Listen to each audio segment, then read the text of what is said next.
appreciate the program because it has been impactful.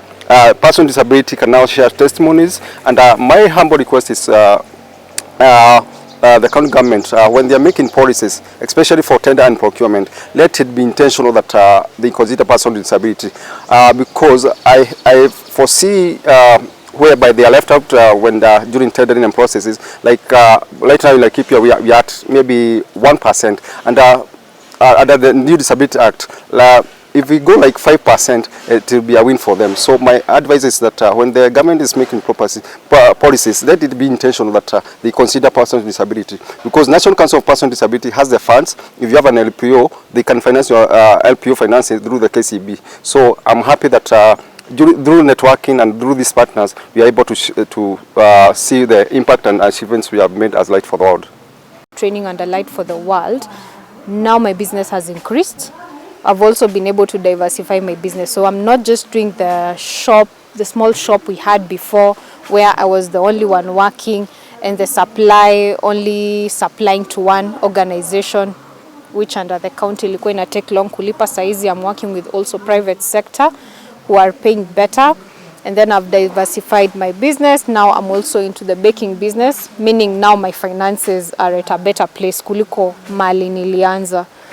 Pia yes, so as of now I can say I'm in a better place to now support my son's needs. I can be able to afford the therapies, I can be able to afford his medication, and I can still be able to be physically at the shop, and even when I'm not at the shop and having to care for him, I can still afford to pay somebody to physically be there and the sales continue. As for the government, I think even as the in-business program ends, the government can still come through for us. One is to involve pia as caregivers. There is many opportunities. Trade department hupeana stalls pale hivyo stage. It would be fair if caregivers pia wanaweza consideriwa. If there are 5 spaces there, 5 shops, maybe even 2 can be given to caregivers. Sababu kuna wale ambao kama sisi tuko na watoto wetu nyumbani. So kama uko na biashara ambayo haulipi rent, you'll still manage to run your business and manage financially.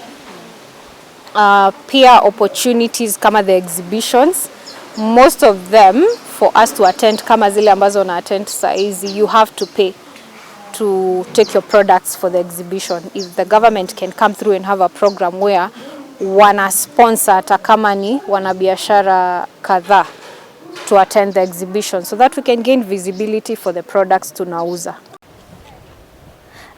Kitambo sana tulikuwa na challenge mingi sana. Ulikuwa unapata hatungeweza kuimprove kwa maisha, unapata hata hearing aids tulikuwa tunakosa sana. Tukienda kwa hospitali tunapata kuna sign language interpreters. Na sasa baada ya kujiunga na kikundi ya Light for the World, tukafunzwa mambo ya self advocacy. Nikaanza kwenda advocate for sign language interpreters kwa hizo mahospitali. Ulikuwa unapata interpreters, but interpreters wenye walikuwa pale ni wenye wa kuongea moja moja, but wakati tulikuwa naenda nafanya hiyo self advocacy, watu wanaweza kuelewa.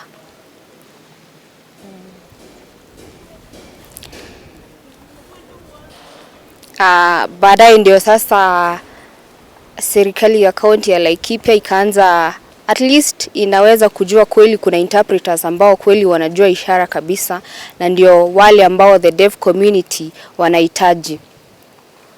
Tukawaambia wale wasio na uwezo, at least wenye wanajua kidogo, wasitupiliwe mbali, but waweze kufanya kazi na wale ambao wanaweza zaidi. Light for the World wametufunza.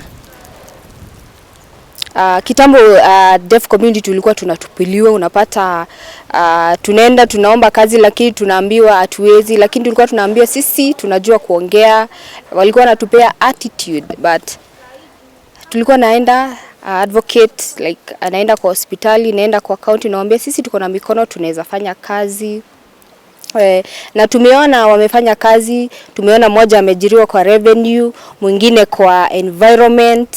Imekuwa improvement na imekuwa equality yenye kuliko kitambo yenye tulikuwa tunaangaliwa, na sasa imekuwa aware. Tumeweza interpreters wameanza kuhusishwa, na pia the deaf community wameanza kupewa job employment even hapa kwa serikali.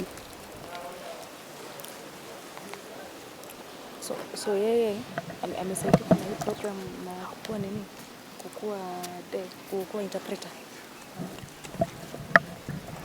Haya, kitambo tulikuwa chini sana. Nilikuwa nafikiria ninaweza saidika aje kama mimi kibinafsi. Wakati Light for the World walikuja, wakaanza kuniassess, wakaona kweli nilikuwa na shule ilikuwa inaitwa Laikipia Sign Language Institute, wakaona ni shule kidogo. Wakati nilijoin Light for the World, nikapata mafunzo, nikatrain, nikakuwa certified, nikakuwa OPD leader. Wakanifunza mambo ya kujua biashara, kujua vile ninaweza grow. After nikafunza hata mambo ya branding, nikaenda mpaka kuadvocate. At least county nisaidia, hata naweza nipea room, naweza kuwa nafunza zaidi. After kujua mambo ya branding, nikabadilisha, ikabadilika ikakuwa Mount Kenya Sign Language Institute. At least unaona kwa hiyo jacket yangu. Saa hii hata tumeweza kufungua branch nyingine kwenye Ururu na nyingine iko na Nyuki. So hapo ndipo nimesaidika.